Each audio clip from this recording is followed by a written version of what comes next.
Coral!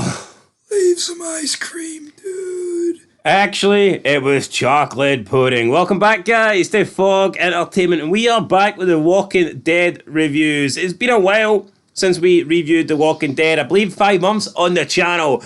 Too Far Gone was the last episode, and I was beginning to think that our chances of uploading The Walking Dead on Fog Entertainment would be too far gone. But no, we are back with Season 4, Episode 9. And this one is called After. Nothing fancy, nothing self-explanatory. Well, it kind of is, actually. It's After. Too Far Gone, that's pretty much what it is. And you know what? You talk about nothing fancy, I think that sums up this episode. It was there. You had Rick, you had Carl, you had Michonne, you had a few old faces that are sadly passed away lying on the floor, but that was about it.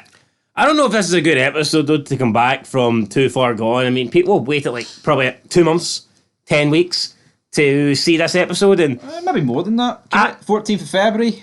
I think you want to drag the viewer back in, don't you, with a really good episode, and I just don't think we got it here. I know that in the second half of Season 4, they kind of like to give out exclusive episodes, and they give them to like individuals and groups rather than involve the whole entire group. I get that. But I think for the first episode, it would have been nice if they just gave us like 10 minutes and showed each character / each group and how they were getting on after the events of Too Far Gone. I don't like the fact that we only seen Rick, Carl, and Michonne. Yep. I agree with that. I'm thinking about what happened to like Maggie, what happened to Glenn, what happened to Daryl, even what happened to Tara, even, and anyone from the governor's side. I'm kind of interested to know what happened to the boss. I think they should have done a better job of showing that, and then from episode 10 onwards, they could have dedicated an episode to Rick and Carl and Michonne if they really wanted to. But for me, I think that the fact they've made us wait 2.5 months, they should kind of give us a little bit of closure and show us what's going to be next for all the living core characters of the group, and not just dedicate the episode, like I said, to the 3 that they did, because I think that was a poor job. It was a poor job, and also, I think you could have done a better job in general, even with these 3. Rick was very limited because he was beaten to a pulp last time out by the governor. I mean, he's lucky to be alive, and he was shot. So it's pretty much Carl carrying this episode with the odd Michonne scene. I mean, if we want to sum it up, basically what this is, it is Carl and Rick finding shelter. Carl has to basically survive on his own for a bit because Rick's too wounded, Rick's too hurt to do anything. He finds supplies, he finds food, he fights off some walkers.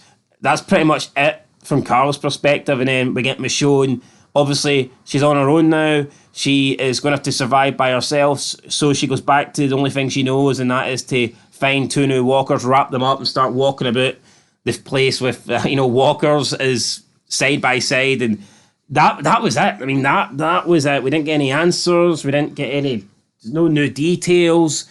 It was basically just showing Rick and Carl surviving and Michonne going back to her old ways. There was nothing exciting happening, really. No, it was as cookie cutter as an episode after this all Too Far Gone could have been. I mean, people say that there was filler episodes in Season 2 when they were looking for Sophia. Isn't this a filler episode by definition? Yeah, nothing happened. I mean, we got some flashbacks with Michonne showing Mike and Perry, or whatever his name was. Mike and Perry. I think it was it Flame? Terry. It was Terry. Mike and Terry, but it just didn't really do much for me. And 2 white guy names. Mike, no, that's Mike, really. I'd say Mike's definitely more than Terry. I mean, Terrence and Michael. Maybe, but you know what, it doesn't really matter about the race, obviously not, but I mean, this just didn't do anything for me. Michonne, I mean, we'll kick off the episode. So she's walking, she gets her 2 walkers, cuts off their jaws. We see the governor lying there, it's confirmed he's dead, bullet hole in his head, so it's the last time we'll see the governor. And then, of course, we do see Hershel's head on the floor. And Michonne just didn't really have that much of a connection with Hershel, and she just stabs him and walks off. No, but the way she was acting like she did. She was obviously hurt by this, and she didn't really want to do it, but she had to. I didn't really see the connection between Hershel and Michonne. No, and that's what I'm saying, and I think... Well, you're not. You're kind of saying that she just killed him, but I mean, it looked clearly like she didn't want to do it. She was hurt by this. No, that's what I'm saying, though. But, well, that's what I meant to say, but I think there's other people you could have had do this. Daryl would... Sorry, brother, although he's already whipped that out twice. at this stage. Rick, Well, I don't think Rick's in any condition to do it, is he, really? yeah, Rick could have threw a fucking Hail Mary to Carl with Herschel's dough. You know what? I think this would have been better to give to Glenn. Yeah, Glenn has the... Yeah, Because we know Glenn's still at the prison. Well, we don't, but we'll find out that he is. And I just think that would have been a lot better if... Because it's already revealed, no spoilers, but I'm pretty sure Tara reveals to Glenn that he hacked off the old man's head, and then Glenn obviously knows that that is Herschel. But for me, because I don't think... Glenn wasn't there when Herschel actually got beheaded. He was... No, he was being... He was like sick, so... I think it would have been better if Glenn came across Herschel's head. Because would have meant more to Glenn. Because him and Herschel were close, and he technically kind of was his father-in-law. Yeah, it would have been so much better than this Michonne scene. And they could have easily done that, because it's not like it's not like Glenn's going out of his way to find Herschel. He could have literally found Herschel while escaping At the front gate. from the prison. So I think they should have just gave that scene to Glenn. It didn't really make much sense to give it to Michonne, to be honest, but I mean, it is what it is. We see Herschel get put down, and it's one of the last appearances of Herschel, of course, until, I'd say, the episode where Rick disappears down his wee river. We get the flashback with him and Rick. But yeah, moving back to Carl and Rick. They find the barbecue restaurant, and Rick wants to go in alone. Carl's like, no, you're not any condition to go in alone, so we need to do a tag team here. I can't believe Rick's still pulling this "you're a kid" shit in the condition that he's in. Hasn't Carl done enough to prove himself, though, that he is more than capable? I'm not saying in all types of situations, but in terms of dealing with walkers, I think Carl is certainly capable of clearing out a house, assuming there's only like one or two in there. Like, I'm not saying Carl can go like one-on-one against a bad guy. You're not going to send him to fight fucking the governor hand to hand. I get that. Rick couldn't into it. I get that, but I mean, in terms of clearing out a house and making sure it's clear, I think Carl can do that. Of course he can. Rick, I think he's just being overprotective here. I think it's nothing more than that, to be True, honest. but to state Rick's in, I think he just needs to take a back seat. Carl keeps trying to tell him this. Carl's like, look, you're in no condition. You stay out here and keep watch. I'll go in. They both decide to go in, and they don't really find anybody or anything. Well, they do. Well, they find a walker, but they don't find anything worthy. And Rick's too weak to kill him. He's like, Yeah, Carl ends up shooting it. Says that you didn't have the strength. You weren't able to kill it. But Rick's too bothered. He cares about the bullets. He runs down Carl. He says we might need that bullet at a later date. But here, it's better. I think it's better to waste up a bullet and have Rick be alive than keep a bullet and have Rick get bitten and die. So, I mean, I'm not a big fan of Carl, but in this episode, I found it hard to disagree with anything that he said. yeah, I thought he was on the money this episode. And I think as the more the show goes on, he's a bit more likeable. I think it's undeniable. And there's funny scenes in this episode where there's walkers. Like, Carl's never going to get bit by a walker. Really? Yeah. Would you bet your top rocker on that, Carl? So they find an abandoned house out in the woods after they investigate it, and they end up staying there for the night. Carl ties a knot over the door, but Rick's... I think it was an HDMI cable he was Yeah, using. it was. He finds an HDMI cable from an Xbox, but Rick's not convinced. He tries to push a couch towards it, and Carl's like, don't think it'll hold. And Rick's like, well, we need to be extra careful. We're going to push the couch against the door. But Carl thinks that his knot is good enough, and he says that Shane taught him to do it. And he asks Rick, do you remember him? Yeah, And that's twisting the knife into Rick. Rick's had enough.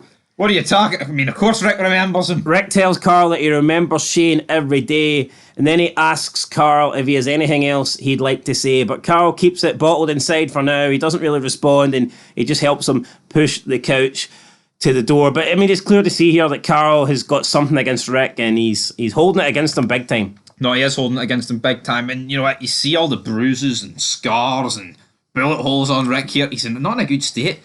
He's not. He's absolutely battered. And then we get the flashback with Michonne. We see her, her young son, boyfriend Mike, and his best friend Terry. Did you recognise him at first? As the two walkers that she carried about at the start of this show and her appearance?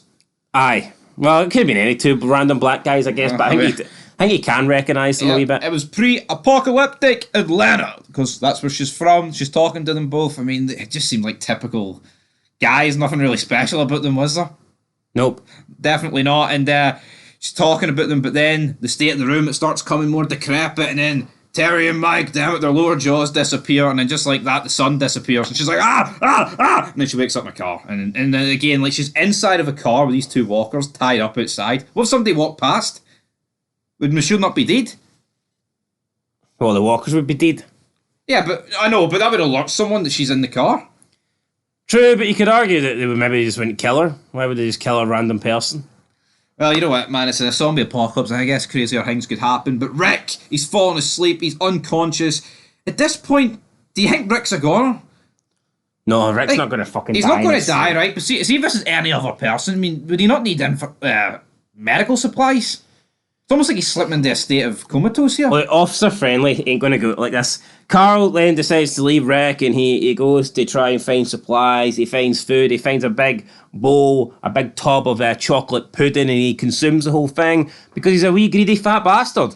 He then tries to find other stuff. He gets attacked by some walkers. In a house, he gets attacked by another walker, and the walker grabs him. The walker's trying to get to him. The walker's got him by the leg. Looks like the walker could bite him, but main character plot line here, so Carl can't die. He then manages to pull his leg away. The walker grabs onto the shoe, but Carl manages to get to the door, kicks a few books away, then closes the door with the walker inside. And then he writes, "Walker inside, got my shoe, didn't get me." Nice wee line there. Just like the guy in the barbecue restaurant earlier on, but you know what? I mean, got his shoe, so he's walking about. Here's one shoe. One shoe, Carl, damn it, what's he doing? But Michonne, what does she do the rest of this episode? She just basically just looks at one walker and decides, fuck it, I'm going to kill all these bastards. And again, she kills one walker and then all of them turn on her. Is this not retarded? Yeah. Like what? She's got two walkers beside her and like the other 25 don't seem to care. But as soon as she kills one, it's like, oh, we got to eat her now. I'm pretty sure the only reason her getting these two walkers in the beginning, just so they could have the flashback so it made sense. So she could have a flashback it would remind her of those two. I mean, that seems to be the only reason she would get these two walkers, as pet walkers. Yeah, I mean, that is pretty much the only reason. That is pretty much the only reason, so I'm going to say that is the only reason. She then starts making her way back to the road, and she starts following in the footsteps of Rick and Carl. I don't think she notices them or anything like that, but she's following their direction. So she's on like the same path. I guess so. It would be an adult's feet and a kid's feet, kind of. Carl returns back to the house where Rick is still unconscious. Carl begins to move and grow, and sounds like a bit of a zombie here. Carl believes, I think, that he's turned for a minute. He grabs Rick's gun and he starts breaking down. I mean, he was telling Rick that he doesn't need him, but he might need him because he's unable to shoot Rick. And he says that he does need him, and Rick falls to the floor. He reaches for Carl's leg, but having realised that he doesn't want to be alone, Carl opens himself up for the seemingly zombified Rick. However, to Carl's extreme relief, Rick manages to groan out his name, Carl. And then Rick passes it again, and Carl cradles his father and says, "I'm scared, brother." I'm scared, damn it. We did see before this, Carl's like blaming Rick when he was unconscious for like everyone's death at the prison. Laurie, oh, you couldn't protect him. You couldn't protect Judith, T-Dog. All these people. The governor was out there, and you just waited behind your fences, and he came and he took us out. You wanted to play farmer. Yeah, I didn't get the farmer Rick gimmick. I think that's another reason why I might be pissed with Carl at the beginning of this episode. He's like, "Here, we're farmers, Carl. We're not fucking psychopaths, buddy." But I think the farmer gimmick needs to go once a guy turns up with a fucking tank. I mean, I wasn't a fan of the farmer gimmick, but after season 3, the governor wipes out all his own fucking crew. What is Rick supposed to do? Spend the rest of his days going out on the fucking search for the governor? No, I don't think he has to. I think it was fair to just assume that the governor was gone and not coming back. And when the governor turns up with another crew, it's like... That was by chance. I think Rick actually handled it as best he could. Yeah, it's not... What could he have done? It's not like the governor was hell-bent on revenge anyway. It's not like he was like always going to come back for revenge. It just happened to be that he found that group and then it wasn't safe there and he kind of just put 2 and 2 together and he played a trump card. But it's not like he was always had revenge in mind. I mean, if you look at him and when you first find him in season 4, episode 6, he fucking doesn't care about the Rick or the prison. No, he wants to fucking... He kind of wants to kill himself. Doesn't want to kill Rick, he wants to kill himself. Michonne finds the barbecue hut, sits down. Mike, I miss you, buddy. So yeah, well, we see more about Mike and Terry's adventures potentially, but she starts going, "It wasn't your fault, Mike, and you could be alive if things had gone differently." So Do we want to talk about their wee backstory, or is it better saved for a future episode?